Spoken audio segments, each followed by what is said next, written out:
Everyone, particularly on the East Coast, and I guess good morning in the rest of the U.S. I'm Paul Marston, president of ICEAA. I happen to be calling from Bristol, England today, where it's early evening. The sun is going to be going down in a few minutes on a beautiful cloudy evening. I won't even attempt to figure out where we're at in Japan and Australia, but obviously our membership spans the globe, which is good news for ICEAA. On the phone with me today, obviously, is Megan Jones, our executive director. I'd like to start off by thanking Megan for setting up the annual meeting and working out all the logistics. So far, so good, although not to make her nervous, but my laptop froze about 5 minutes ago, but it freed up, thank God. So I'd like to welcome everybody to ICEAA's annual meeting. You may be aware that this is the third year we've conducted the meeting as a conference call in order to increase participation beyond just the lucky few attendees, or more than few, but the attendees at our annual workshop where we used to conduct it. And since participation has steadily grown on this meeting and the feedback's been generally positive, we've continued to pursue this call format. Certainly would like to invite everybody to provide feedback after the meeting, particularly on any ways that we might be able to improve it. We're always trying to find new things to try and make sure that we're getting as much out of it as possible. Let's see. So we are on the agenda page. I won't go through every bullet, but you can see we have a pretty full schedule today. And besides all the information and bullets that we'll be going through, we have a question and answer session. Most of you have sent in, well, not most of you have had the opportunity to send in questions in advance, which we'll address. We're also going to try something a little bit different. We're going to try to go open the mic and go live on any other questions or follow-up questions that you might have. So go ahead, next slide, Megan. So there's multiple purposes for this meeting. First, it's required by our bylaws that we hold a general open meeting with our membership every year. So we'll be satisfying that requirement. Second, probably most importantly, it's intended to provide a status on how ICEAA is doing as an organization. We want you to know who your leadership are, what our accomplishments are to date, any new initiatives, give you a financial status of the organization, and just generally where we're headed. And third, I am particularly committed to transparency on all subjects concerning ICEAA. There's nothing off the table or off limits. That's why we open it up for questions. So please feel free to ask questions when we open up the mic, and if you don't feel like you're getting the information that you are looking for, fire off an email to Megan after the fact, and we'll get back to you on that. Next slide, Megan. So we'll start with the leadership of the organization. I won't read through all of the names, but you can see that we have a fairly large board of directors and set of officers.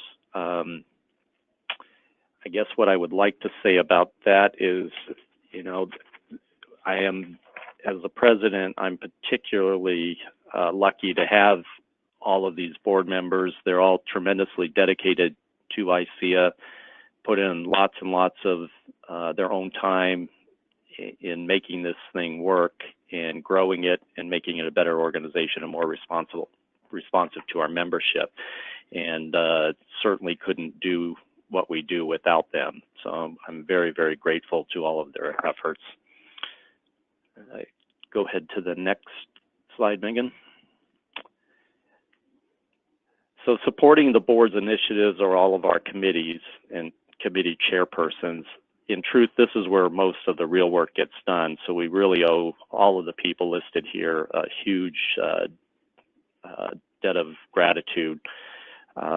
Again, I'm not going to read all of the names, but besides thanking them for their service and everybody else who's participated in a committee, I'd like to invite everybody on the phone to join a committee.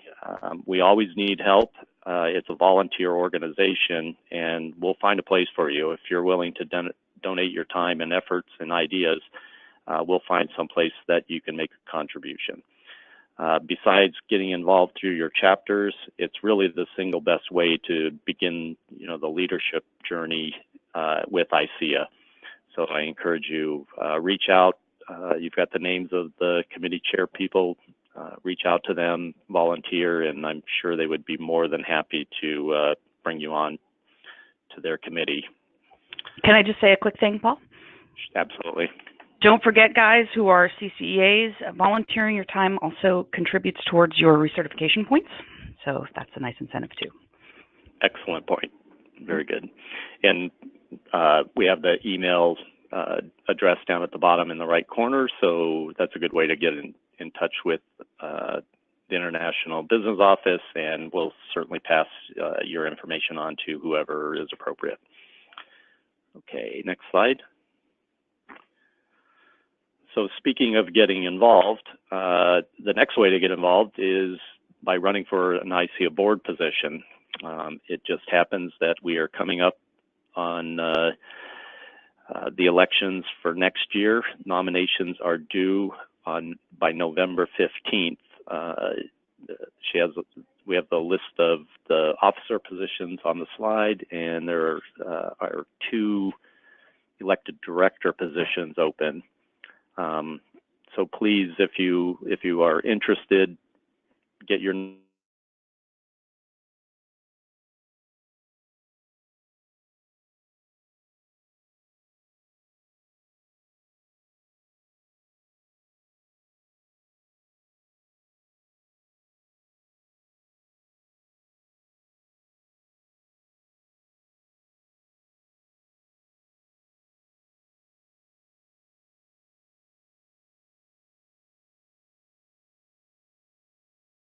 talk a little bit about where we're trying to head and so forth. One of the very most important initiatives and things that we're trying to make some progress on, the first is our cost estimating body of knowledge. So of critical importance is getting CBOC updated. You're all aware that CBOC is based in PowerPoint, and we've been distributing it for many years through DVDs and so forth. We just need to get this thing modernized. It's overdue. We're drastically behind the times, and we need to get it done. We've spent quite a bit of time over the last year or so moving in that direction. Our objective is to move to a wiki format and put CBOC online. In fact, we've already ported all of the material to a wiki. However, it needs to be cleaned up a little bit. So our first step is going to be to hire some professional editors. We're preparing that now, and we hope to get that moving fairly quickly. Shortly after cleaning up the wiki, we'll be moving into creating a platform so that we're able to sell it, distribute it, maintain it, and easily update CBOC online. And I think it's going to end up being a much more up-to-date, modernized training reference material body of knowledge, and I think it's going to be a huge jump. I won't kid you, it's hard work. We've been at it for a long time. We've got some really dedicated people tackling the problem, and we've made some real progress, as I've said, but we've got a ways to go, but I think we're closing in, so I feel pretty good about it. In my mind, this is really one of the most critical initiatives on our collective plates, so we're really putting a lot of effort into it. Next slide.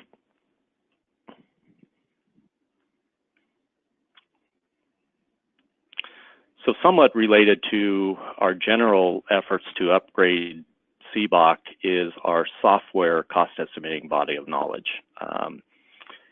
This is an initiative that we had started, I think, a little bit over a year ago, and we're cooperating with another organization called NESMA.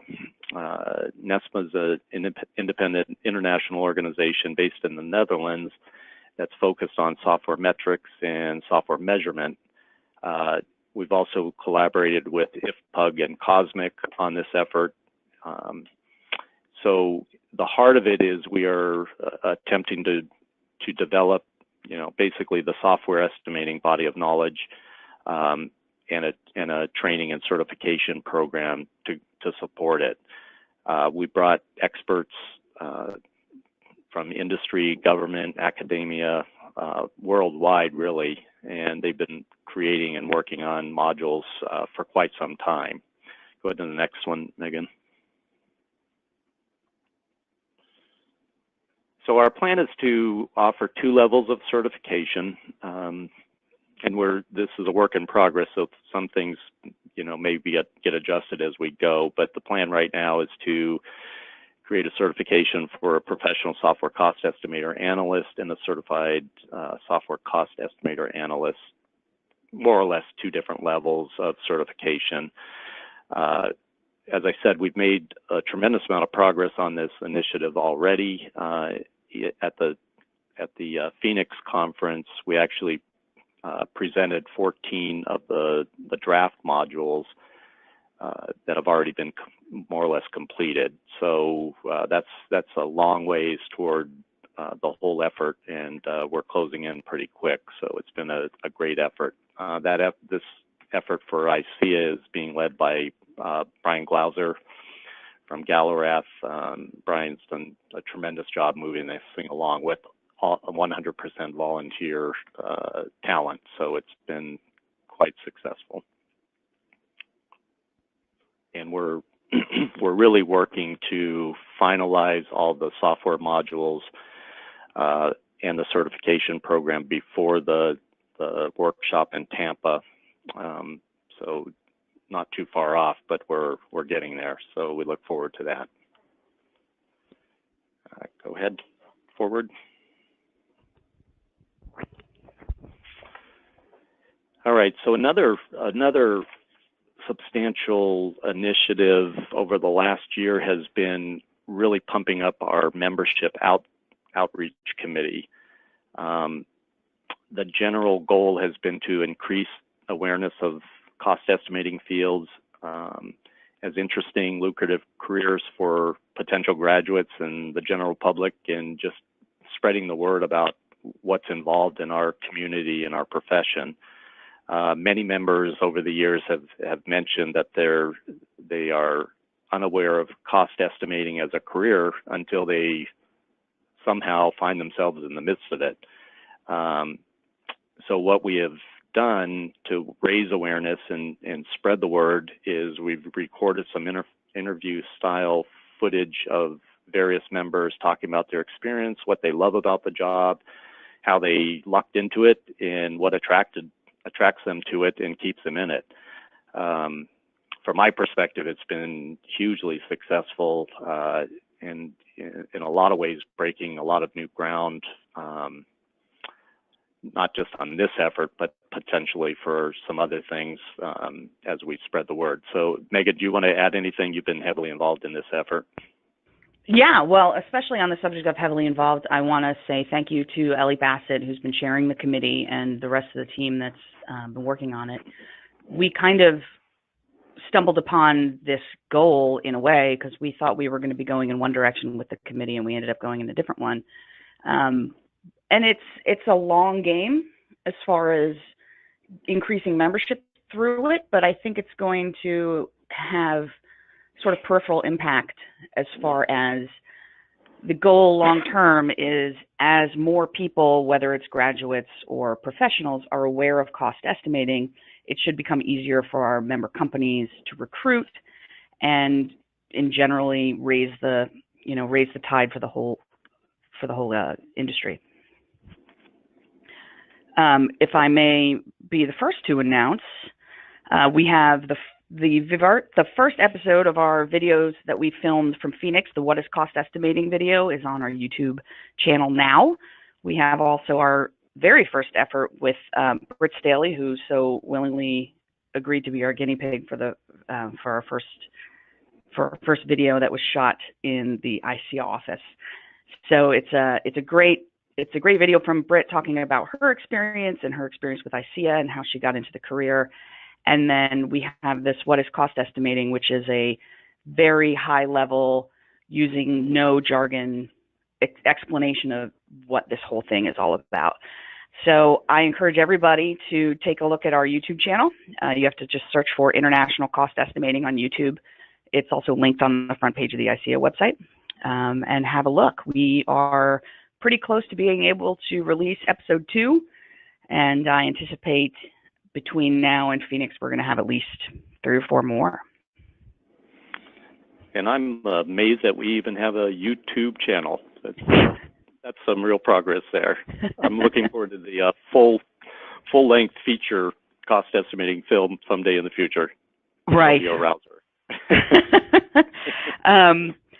So yeah, the hope is that these videos, we've been working with some colleges and reaching out to colleges to, as simple as getting Cost Estimator up on their website as a list of on the list of viable careers for certain majors.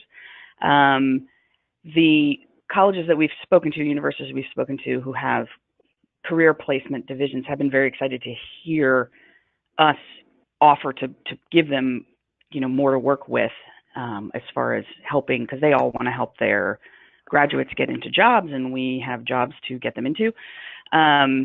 And if what this means, when one of our members goes to recruit at a college, there's one kid who knows what cost estimating is before you talk to them, then that's something. So these videos, we encourage everybody to use them, send them wherever you think is appropriate. The more views, the better. Further onto that, something that I've struggled with, especially since I'm not a cost estimator, my job is to run the association, so I don't know all of the terminologies that you guys use. And sometimes when I speak to people, they say, I'm not a cost estimator, I do whatever it is they say they do. And the other thing that we're working on in tandem with the outreach committee is a presentation and a series of handouts and things that will explain to professionals as well as college students what terms are being used elsewhere that actually mean cost estimating, which is kind of a weird way to say it, but you call yourself a business analyst, but you do X, Y, and Z that is a cost estimating thing, so you actually would get value from ICEAA and our workshop and our research. So we'll be promoting that pretty heavily as it comes out, and we're hoping that it will, again, help everybody spread the word about this career. Yeah, and I would just add, there's really 2 fundamental things at work here. One is the mission of ICEAA is to support the profession and to support the wider cost community. That's obviously a bigger thing than our ICEAA membership. So this whole outreach thing is a means to support the greater community, spread the word, and therefore support and expand and hopefully grow our profession, which I think is good for everybody in it, and that's just a fundamental part of our mission. Shall I continue? Yes, please.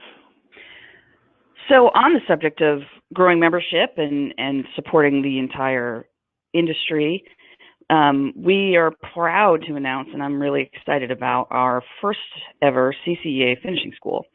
At the ICEAA office, we get emails pretty regularly asking for in-person CBOC instruction for folks who are preparing for their exams. And previously the answer had been, it's only at the workshop, pretty much.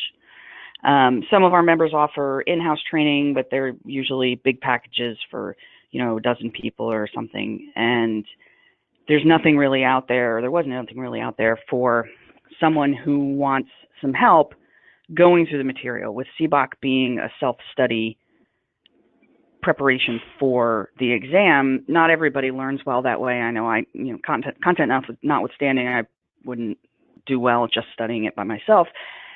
And this is that opportunity that we're going to be offering.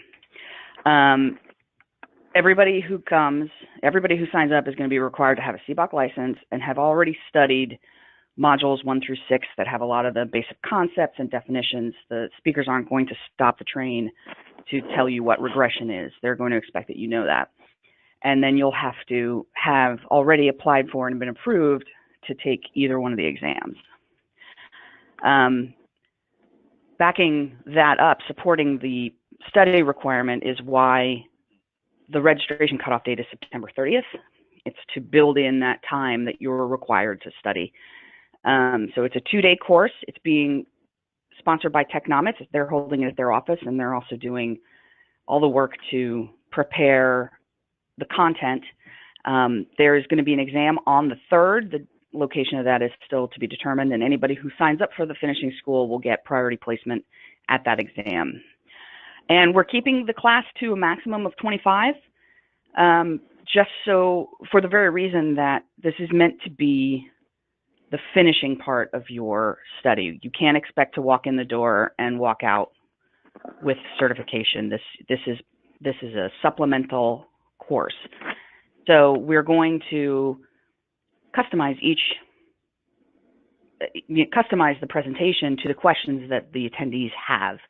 And in order to keep that manageable, it has to be limited to 25.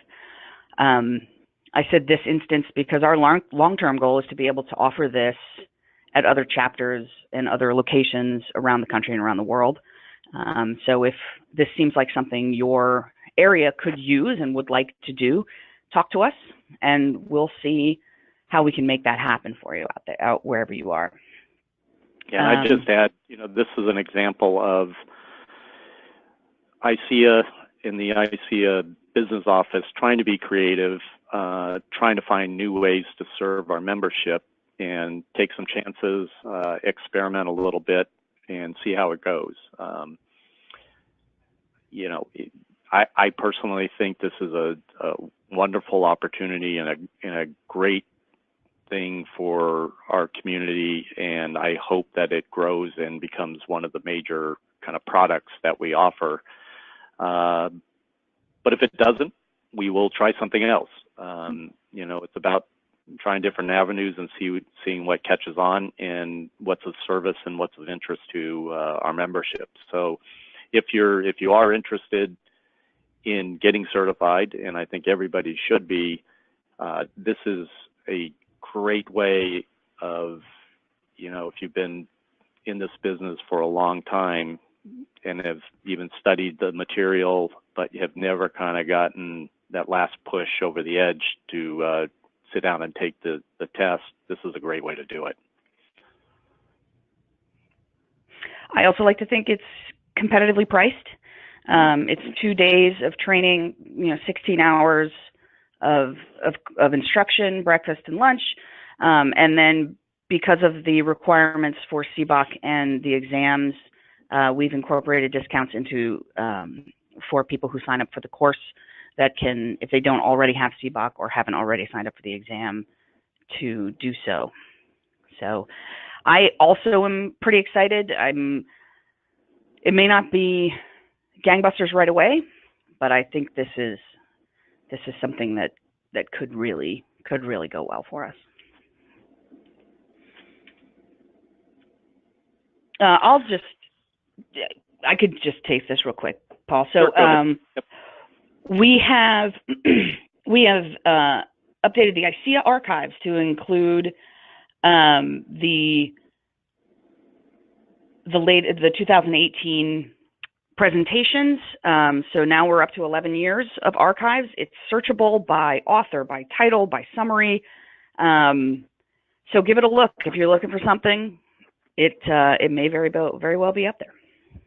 Yeah, from a cost estimator standpoint, there is an amazing wealth of information, cutting edge research, cutting edge techniques that people in our business have spent lots and lots of hours, blood, sweat, and tears putting together, and it's at your fingertips. I doubt that there is another resource like it anywhere. And as Megan said, you can search it, you can find articles or presentations very quickly by author, by title, subject matter, and so forth. Great resource, so please take advantage of it.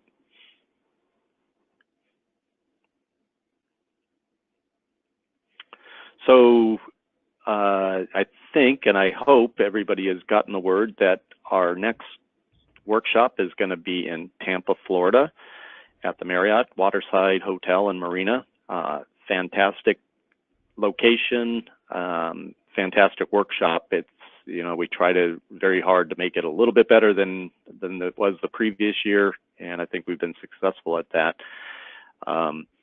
We are also doing something a little bit different in that we moved the dates up about a month. So please be aware of that. It's going to come a little bit faster, a little bit sooner than it has in the past.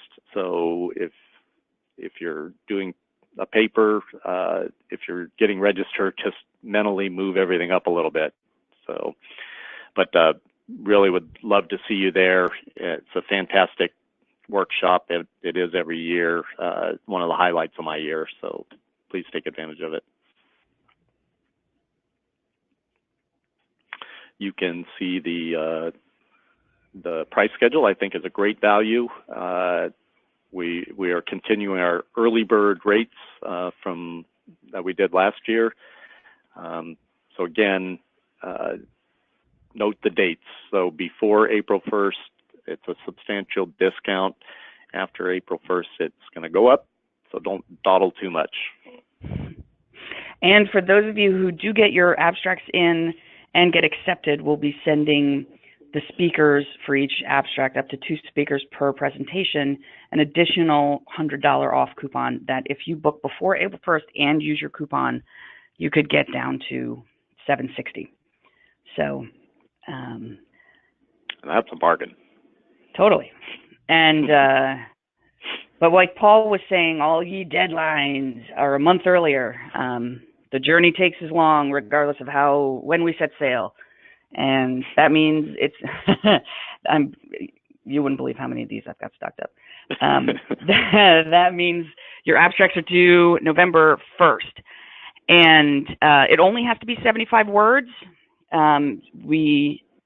You don't need, and we really don't want, your 2-page abstracts at that point.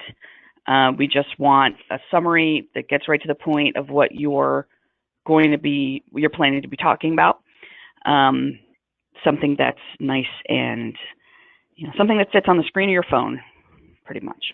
So don't get intimidated too much by what you have to have written. It's more about what you've thought up by the deadline. And then looking ahead, in 2020, we're going to be in San Antonio. It's a really great hotel. It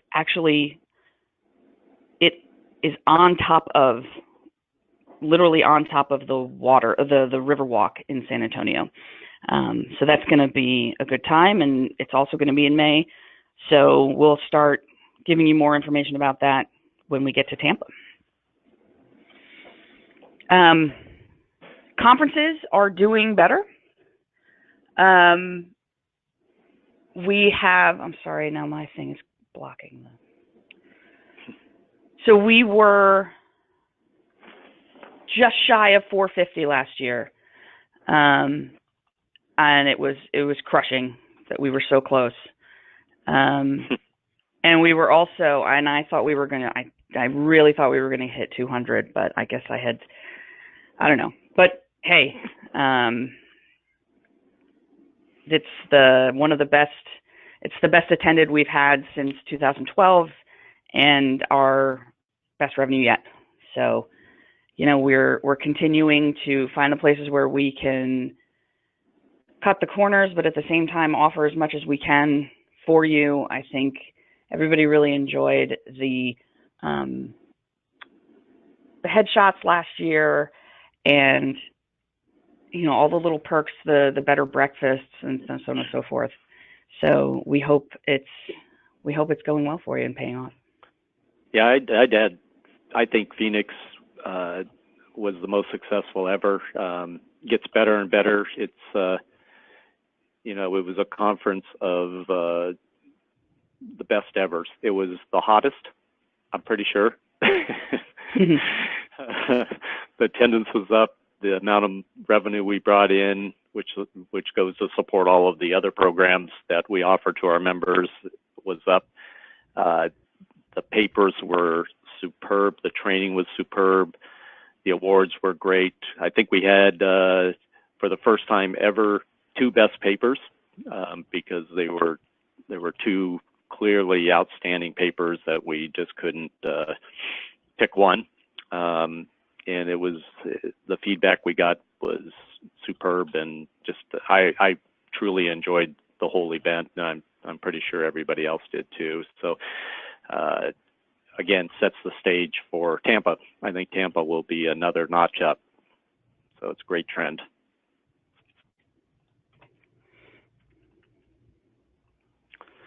So this is, again, I mentioned at the beginning, one of the goals of this meeting is to, paint the picture of how the organization is doing. Pretty fundamentally on performance is the finances. On this slide, you can see our 2018 budget and our estimate to complete right now, and we're a good part into the year, so I think it will come to fruition pretty darn close to the estimate. The proceeds from the workshop are up from the original projection. We've held the costs on our certification program. Actually, those are revenues coming in from the certification, so that's right on the money. Publications have been a little bit more expensive than we originally budgeted, but it's an important service and product that we provide to our membership. So, we need to accommodate that and keep it going. Membership dues are about where we thought. Chapter support is pretty close, and so on and so forth. So, budget, we've done really well. I fully anticipate we're going to come in better than we anticipated or planned, and I think that's a tribute to a couple things. Decent board decisions over the last year and a half, Megan's superb leadership and control over what we do day to day and at our workshops, and certainly the efforts of Bob Hunt as our treasurer and so forth. So lots of hard work reflected in the numbers. Megan, did you want to add anything? No, I think I always budget conservatively. I'd rather, say I'm sorry it turned out to be better than I'm sorry it turned out to be worse. So, I'll knock wood, but I'm hoping that everything goes well. Great. Next one. So that was kind of the snapshot of how we've been doing over the year. This slide is a little bit broader in terms of how we're doing in terms of our investments in our day-to-day operating accounts. As you can see, it's been an upward trend for the last few years, which is good. And I guess the broader point that I would make is, as successful as we've been, we run the organization fairly conservatively, and we do that because we have had some down years. It only takes, the government in the U.S. and some of our allied nations and so forth to go through a bit of a budget crisis and start tightening up what they're spending on things like workshops and memberships and things of that nature, and it permeates right on into industry and so forth, and all of a sudden we've dropped down quite a bit, and it can have a pretty major impact on our overall finances. So we try to be conservative, good stewards of the dues and the the workshop money and so forth, but at the same time, make sure that we are continuing to deliver the high level of services and products and so forth that our members expect and want. So we've continued to increase what we're doing for our members, which costs a little bit more money, but we balance that with new avenues of revenue proceeds and so forth. And I think we've done a really good job of that. Some of the things I've talked about earlier, like the CBOC upgrade and even the software CBOC initiative, will cost some money, will be some investments in the future, but I think, again, it goes back to our mission and what we're supposed to be doing for our membership. The board believes very strongly that those are worthy causes and important to our future and the future of our community. So we're making those investments, but so far we've been able to balance it with our financial situation. So I think we're on the right track, and I just hope it continues in the future. Go ahead. Unless you have anything to add, Megan. No, I think that's great. Okay. All right. So that's kind of the picture of what we've been doing, what the situation is in the organization financially and other aspects. So we'll be moving into the questions that our members have submitted over the last month or so in advance. So I'll go ahead and kind of read the question, and then we'll provide some answers and by both Megan and I. And again, we'll open up the mic later on. If you have a follow-on question or a new question, please feel free to electronically raise your hand. So the first one is the state of cost estimation, the discipline, the industry. How is our discipline represented in industry? What are the newest trends happening in our discipline industry? And then estimating, as an example, estimating guidelines for agile development and so forth. So I would answer that in a couple ways. First of all, ICEAA in general, I think, reflects what our membership and what our community and our constituent organizations, whether it's academia, government, or the big product developers, are interested in what they're seeing. So it percolates down into our members and their ideas and so forth. So on things like agile development, agile software development, and estimating along with it, obviously a very hot topic over the last few years and continues to be. That comes kind of bubbling up to the surface in places like our conferences, our workshops, and the journal and so forth. When you're interested in something, you do research on it and you create new thought and new techniques and so forth, and it shows up at our workshops and the other mediums. So, I think we're very, very relevant in that respect, and we need to provide the outlet for that thought and the initiatives and the research that our members are doing.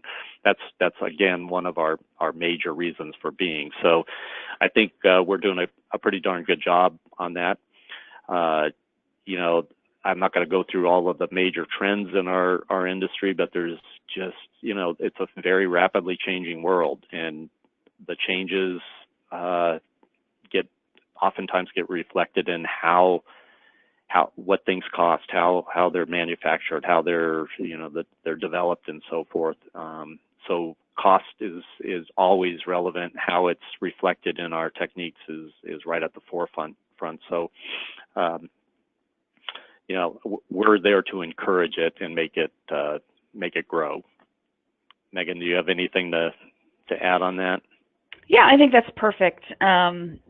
If we were, yeah, that's perfect. Okay. No, I hope that answers the question, the specific question, but it's a little broad, but I really do think we're playing a really critical role, almost an indispensable role, because we have a broad industry. We have it hits government, it hits academia, and support contractors, and as I said, the equipment manufacturers.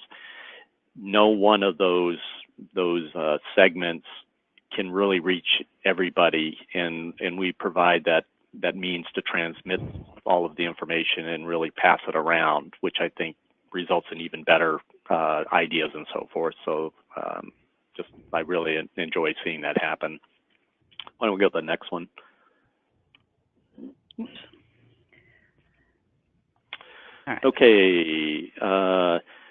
So the next one is, I've seen the advertisements for the finishing school, which we also spoke about earlier. I think it's a great idea. Any plans to expand that type of offering in other parts of the country? I suppose, for that matter, in other parts of the world. So as I've said a couple times today, we're really big on experimenting and looking for innovative ways to expand the way we're serving our members. This was an idea, I'm not even sure where it came from, but whoever came up with it, I thought it was brilliant, and we're going for it. We're trying to get this thing going as a going concern. I believe it's going to work really well, and we've had chapters, we've had some groups of our members in different parts of the country in the U.S. Inquire about it. Our friends in the U.K. have expressed interest in doing a very similar kind of thing, more tailored for some of their needs. I think it really has potential of being a whole new service line, so to speak, for ICEAA. So yes, we're definitely interested in expanding it.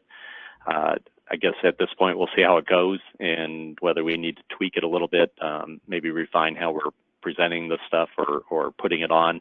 But yes, I think it's something that we're definitely interested in expanding. We got a question about this, and I'm actually going to read it for the member that it came in, but it's appropriate to talk about now. And the question is, it seems like 2 days isn't enough time for the finishing school, and 5 days is more appropriate for the amount of material to be covered. That was by design. The intention was to not have this be simply an exam prep course, but an enhancement of study. So the other days of preparation are intended to be done on the self-study way that CBOCs have been being studied for years, and then this is meant to finalize or finish your preparation. So yes, while we do 5 days at the workshop, this is meant to supplement study that's already happening, as well as, as we said, we're going to skip some of the beginning things that either most people should already know or should be able to read. Yeah, and again, I think that if it turns out that we need more time, or it might be more effective doing even less time or whatever, we'll evaluate that and look at what might be more effective. So it's one step at a time. But yeah, we're certainly open to other ways of accomplishing the thing. It's always easier to adjust, but doing that first one is the biggest step. And once we get this first one done, we'll have lessons that we've learned, and we'll have momentum, and we'll have all sorts of things that we can make the next ones even better. Yep. Okay, onward. All right, so the next one, the workshop in Bristol, UK seemed to be a huge success. That was a couple of years ago at this point. When will you do another conference in Europe? Yeah, first of all, I would totally agree. I think Bristol was a huge success. It wasn't as big as our typical annual conference in the U.S., but it was very well attended, better attended than we expected by quite a bit, financially successful, and I think for what our objectives were in terms of material presented, training and papers and so forth, in reaching out to a number of different cost organizations, it was hugely successful. So yes, we would definitely like to do another one in the future. Our objective in general has been to do a conference or a workshop outside of the U.S. every 4 years. So we'll probably start planning for whatever the next event is fairly soon, because there's a long lead time. I think that's something we definitely want to do. Cool. That means actually, if every 4 years means 2020, we got to get going on that. Yeah, we're getting there. Let's see. Okay, based on the membership numbers I've seen, ICEAA's international membership seems to be the fastest growing part of the organization. I think that's what they meant. What are we doing to serve members outside the U.S. better? So I can tell you, your board discusses this almost every time we have a board meeting. It's a hot topic. We obviously have representation from Canada, the UK, the rest of Europe, Australia, and so forth. So it really is, from a leadership standpoint, it's a very international organization. But admittedly, we developed primarily in the U.S. We tend to be a little bit U.S.-centric. We realize that. We're trying to make some adjustments in a whole slew of ways. Not to mention, CBOC, the certification, and so forth. So we are working it. We're aware of it. We know we've got a much bigger membership than just our, legacy U.S. membership. We don't want to lessen what we're doing for the U.S. members, but we do want to expand it, and we're actively looking for new ways to serve that membership.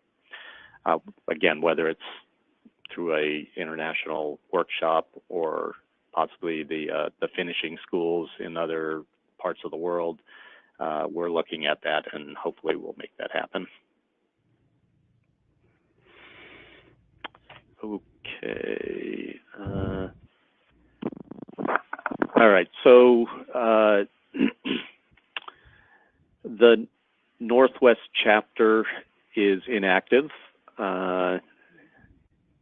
Sadly, it used to be one of our most active chapters. There's probably a lot of reasons why it kind of moved in the wrong direction. But the basic question is there a plan to revive it? So a couple things, and I'll let Megan add to this because I know she puts a lot of thought into this and a lot of energy, frankly. ICEAA, it's a big organization and it's spread out. I've said many times, the lifeblood of it starts at the chapter level. It's where I got involved. It's where most of our leadership got involved and kind of drawn into it.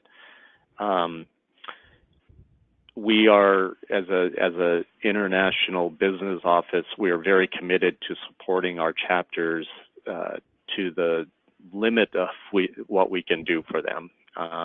We put a lot of effort and energy and thought into how we can do that better. And I won't go into all the many ways we try to do that, but the truth of the matter is there really is a limit to what we can do. We can't energize a chapter. We can't energize our members in a particular location if they don't want to do it themselves. So what we really try to do is identify, that next generation of leaders in a particular area, in a chapter if it's inactive, and try to help them get re-energized, get refocused, and just organized. Anything we can do to help them get over that hump and get back on track, we're very willing to do. But we need the local leadership. We need the one person who wants to step up as the chapter president and look for some some other participation. So we try. I don't think we've necessarily hit on the right answer yet, but we're looking for solutions. We're looking for ways we can engage and really shepherd that along. Specifically for the Northwest chapter, we continue to be in touch with people in that area, the Seattle area in particular, and we're waiting for somebody to pick up the ICEAA flag and carry it forward, and we'll be there right behind you, supporting you every step of the way. So if there's somebody out there in the Northwest chapter or any other kind of inactive region or a new region, contact us, contact Megan, and we will jump in with support, financial advice. We've got a guide on how to run a chapter, and then we'll do whatever we can. Megan, you want to add something to that? No, that really says it. It's a lot easier not to do something than it is to do anything. And I hate to say this, but my heart goes out to chapter presidents because they've got the hardest job in the association. Absolutely. Yep. And, anything you think of that maybe we can do to help with, throw it out there. We'll look at it. The worst thing that can happen is we say no and you're right where you started. But you never know what could be the next great idea that turns into one that we end up sharing with all the chapters because you took a chance to ask the question. So give us a shot. Yep. Our chapter leadership, I send them a monthly email because it's hard when someone says, tell me how I can help you, when you don't know what the parameters of that means. So we've been sending out ideas and suggestions and things that we have been doing for chapters to sort of show what that looks like and maybe spark some more ideas. So if someone in an area whose chapter is not doing so well wants to talk, I can help with not just money, but time, with resources. We have templates, we have experience booking venues, all sorts of things. So don't stress about it until you talk to us, because you may be stressing over nothing. Yeah, and I think the bottom line is, anybody out there, reach out, give Megan a call, give one of the officers at the board level a call, and just chat. We can talk through what needs to be done, what we can do to help, and we're very willing to do and consider anything. So we're here. We go on. Okay. All right. What plans does ICEAA have for developing training for new innovative cost analysis methods such as machine learning? Yeah, so that's, I can't really address machine learning specifically, but I guess what we do as an organization, we don't typically sponsor research per se. Some of the things that we have done, though, are, if there's a particularly interesting hot topic, cutting edge kind of thing in cost estimating, we will create a track for our workshop. We will kind of spread the word that it's an area that people are interested in, and kind of encourage our members or constituent organizations to engage in, whether it's research or developing new techniques or methodologies or so forth. That's really our role. Our role is a facilitating role. We don't really have the resources to sponsor or pay for research and so forth, but we're there to facilitate.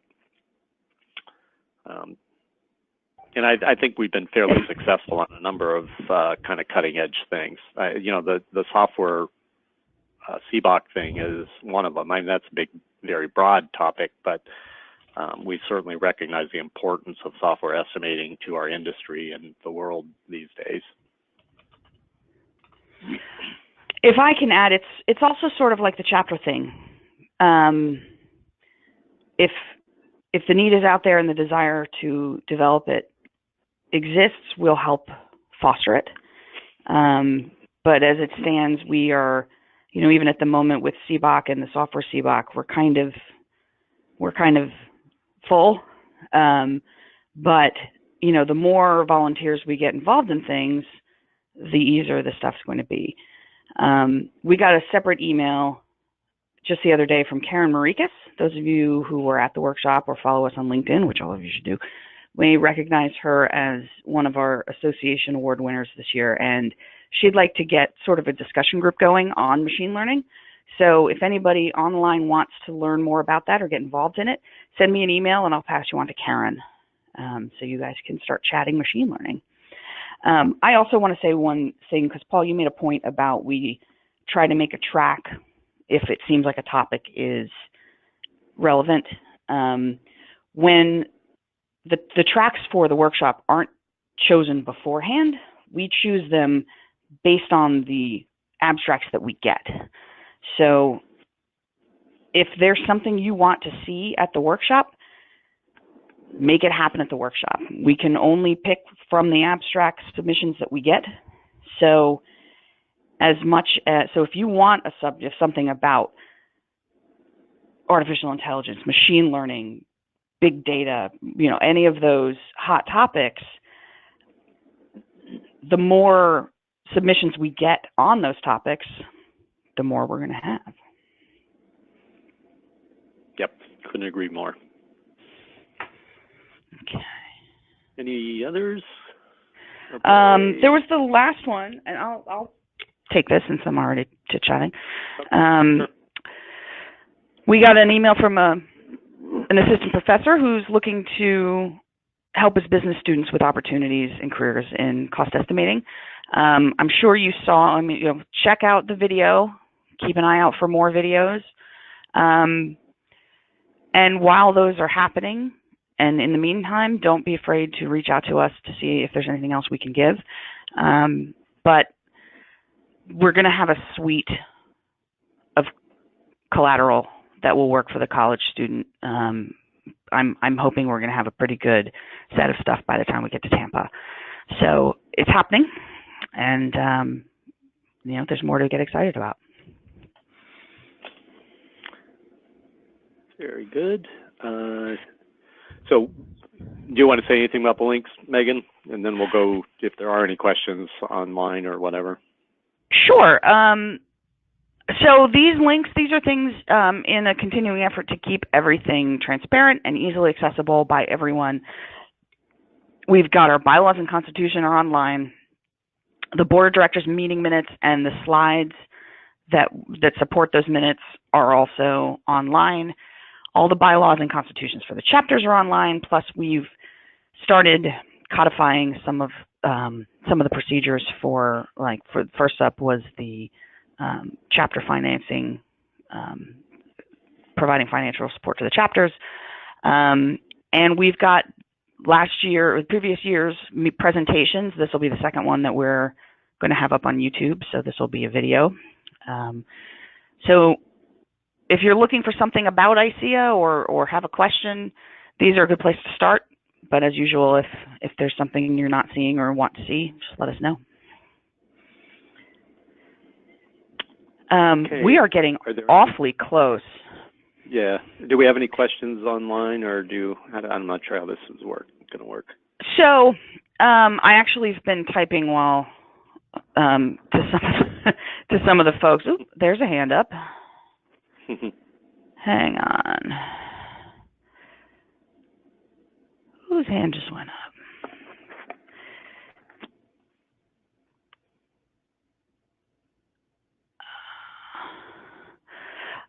Okay. I think we have time for one. So the person who asked that, and I just clicked a button that made it weird, was Nicole Robertson, who I'm about to unmute. So be prepared, Nicole Robertson.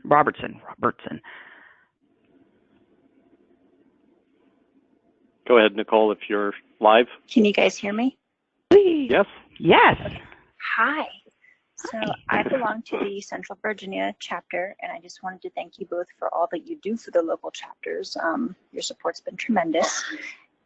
And my question is, I was wondering what drove the decision to move the conference date up to May? Good question. Thank you, Nicole. It gives us another opportunity to talk about the upcoming conference. But Megan, you were pretty instrumental in kicking that around, and why don't you take that one? If I have anything to add from a board's perspective, I'll throw that in. Sure. Honestly, it came down to competition for attention. We heard a bunch of people saying that there were a lot of other events and conferences that you guys are interested in that are vying for the first week or two of June, and we figured, why compete when we can just go first? So hopefully that the move back to May will allow you guys a little more flexibility in your schedules, so you don't have to make those hard decisions about which events to go to. We had also been hearing that the middle of June was conflicting with graduations and school closings and all that jazz. So we'll see. You know, on the subject of experimentation, we'll need to be in May for a few years. I am actually in the process of starting to shop for workshop locations for 2021. So I think we should stay in May for at least a year or two before we decide whether or not it was a good choice. But everybody I've spoken to says that they're happy with it. I just got an electronic message saying, thank you very much for both family and work conflicts. May is much better than June. And that's been the word on the street too. So we're excited about that. Yeah, I hopefully it works better for you and your colleagues. You know, it's a balance, and we did have a fairly lively debate about it. And you know, from a leadership standpoint, we're always a little bit reluctant to kind of mess around with a formula that's worked and worked pretty well, particularly on things like the dates of the workshop and so forth. And we've been doing it kind of in June forever. I think one year, a long time ago, we did move it to May, or at least we were considering it. I can't really remember, but so we did have a pretty good debate about whether it was a good idea or not. But I think on this one in particular, some other competing or related workshops, conferences were kind of bumping into our schedule, normal schedule. So we decided it would be a good time to experiment and move it up a little bit. Might be a little bit less hot in Tampa at that point. I don't know. Well, and who knows?